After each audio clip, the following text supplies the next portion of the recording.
ನಾರಾಯಣ ಗರುಡ ಪುರಾಣದಲ್ಲಿ ಗರುಡನಿಗೆ ಮನುಷ್ಯ ಜನ್ಮದ ಬಗ್ಗೆ ಈ ರೀತಿ ಹೇಳುತ್ತಿದ್ದಾರೆ.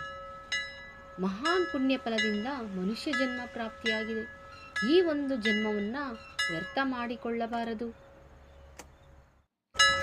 ಮನುಷ್ಯ ಜನ್ಮದಲ್ಲಿ ದಾನ ಧರ್ಮ, ಅಗ್ನಿಯಲ್ಲಿ ಹೋಮ ಹವನ ಮಾಡಲಿಲ್ಲ, ದೇವರ ಪೂಜೆ ಸಲ್ಲಿಸಲಿಲ್ಲ, ಬ್ರಾಹ್ಮಣರ ಪೂಜೆ ಸಲ್ಲಿಸಲಿಲ್ಲ. ಈ ರೀತಿಯಾಗಿ ದೇವರ ಪೂಜೆಯನ್ನು ಮಾಡದೆ, ದಾನ ಧರ್ಮವನ್ನು ಮಾಡದೆ ಮನುಷ್ಯ ಜನ್ಮವನ್ನು ವ್ಯರ್ಥ ಮಾಡಿಕೊಂಡರೆ ಮರಣಾನಂತರ ಮನುಷ್ಯ ಯಾವ ರೀತಿ ಕಷ್ಟವನ್ನು ಅನುಭವಿಸಬೇಕು ಎಂಬುದನ್ನು ವಿಷ್ಣು ಗರುಡನಿಗೆ ಗರುಡ ಪುರಾಣದಲ್ಲಿ ಹೇಳುತ್ತಿದ್ದಾರೆ. ಹರಿಹರನ ಪೂಜೆ ಸಲ್ಲಿಸಲಿಲ್ಲ, ಹರಿಭಕ್ತನೂ ಆಗಲಿಲ್ಲ, ಮರಣಾನಂತರ ರೌರವ ನರಕ ಪ್ರಾಪ್ತಿಯಾಗುವುದು.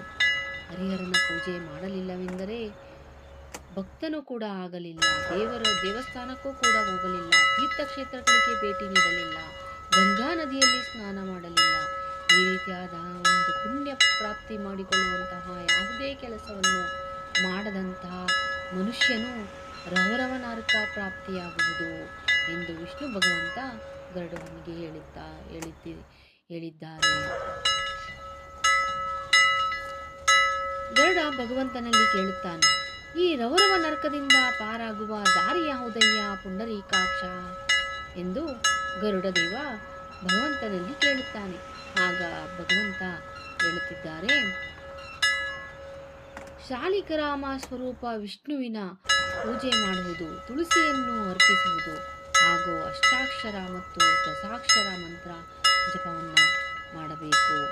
ಅಂದರೆ ಶಾಲಿಗ್ರಾಮ ಸ್ವರೂಪವಾದಂಥ ಒಂದು ನಾರಾಯಣನ ಒಂದು ಪೂಜೆಯನ್ನು ಮಾಡಬೇಕು, ತುಳಸಿಯನ್ನು ಅರ್ಪಿಸಬೇಕು. ಶ್ರೀಕೃಷ್ಣನಿಗೆ, ವಿಷ್ಣು ಭಗವಂತನಿಗೆ ತುಳಸಿಯನ್ನು ಅರ್ಪಿಸಿದಾಗ ನಮ್ಮ ಪಾಪಕರ್ಮಗಳು ಕಡಿಮೆ ಆಗ್ತಾ ಹೋಗುತ್ತೆ.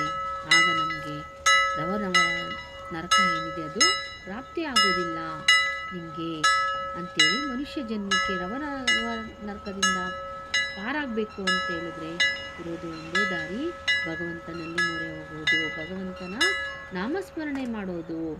ಶಿವ ಆಗ್ಬೋದು, ವಿಷ್ಣು ಆಗ್ಬೋದು. ಶಿವಭಕ್ತಿಯಲ್ಲಿ, ವಿಷ್ಣು ಭಕ್ತಿಯಲ್ಲಿ ಯಾರು ಇರ್ತಾರೋ ಅವ್ರಿಗೆ ಆ ನರಕ ಪ್ರಾಪ್ತಿ ಆಗೋದಿಲ್ಲ. ವಿಷ್ಣುವಿನ ಒಂದು ದಶಾಕ್ಷರ ಮತ್ತು ಅಷ್ಟಾಕ್ಷರ ಮಂತ್ರವನ್ನು ಜಪ ಮಾಡಿದಾಗ ನಿಮಗೆ, ಮನುಷ್ಯನಿಗೆ ರೌರವ ನರಕ ಪ್ರಾಪ್ತಿ ಆಗೋದಿಲ್ಲ. ಬನ್ನಿ ಆ ಒಂದು ದಶಾಕ್ಷರ ಮತ್ತು ಅಷ್ಟಾಕ್ಷರ ಮಂತ್ರ ಯಾವುದು ಅಂತ ತಿಳ್ಕೊಳ್ಳೋಣ. ಇದು ಓಂ ನಮೋ ನಾರಾಯಣಾಯ, ಓಂ ನಮೋ ಭಗವತೆ ವಾಸುದೇವಾಯ.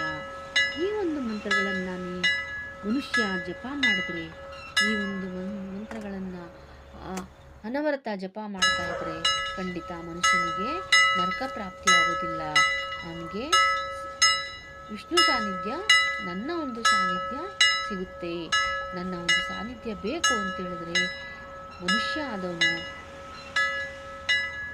ಈ ದಶಾಕ್ಷರ ಮತ್ತು ಅಷ್ಟಾಕ್ಷರ ಮಂತ್ರ ಯಾವುದಾದ್ರೂ ಒಂದು ಮಂತ್ರವನ್ನು ಜಪ ಮಾಡೋದನ್ನು ಅಭ್ಯಾಸ ಮಾಡ್ಕೋಬೇಕು. ಕೃಷ್ಣ ನಾಮ ಸಂಕೀರ್ತನೆಯನ್ನು ಮಾಡಬೇಕು, ಹರಿನಾಮ ಸಂಕೀರ್ತನೆಯನ್ನು ಮಾಡಬೇಕು. ನಾರಾಯಣ ಎಂದು ಒಂದೇ ಬಾರಿ ಕರೆದಾಗ ಅಜಾಮಿಳನಿಗೆ ನಾನು ನನ್ನ ಸಾನ್ನಿಧ್ಯವನ್ನು ನೀಡಿದ್ದೇನೆ. ಅಜಾಮಿಳ ಅನ್ನೋ ಒಬ್ಬ ಬ್ರಾಹ್ಮಣನಾಗಿ ಹುಟ್ಟಿ ಅವನು ಎಂಥ ಘೋರ ಪಾಪಗಳನ್ನು ಮಾಡಿದ್ದ. ಆದರೆ ಸಾಯುವ ಸಮಯದಲ್ಲಿ ಅವನು ತನ್ನ ಮಗನ ಹೆಸರನ್ನು, ಕೊನೆಯ ಮಗನ ಹೆಸರನ್ನು ನಾರಾಯಣ ಎಂದು ಹೆಸರಿಸಿ ನಾಮಕರಣ ಮಾಡಿದ್ದ.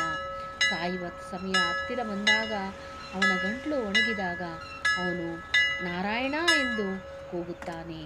ಆಗ ನಾನೇ ಅವನ ಬಳಿ ಹೋಗಿ ಅವನನ್ನು ನನ್ನ ಲೋಕಕ್ಕೆ ಕರೆದೊಯ್ಯುವೆ.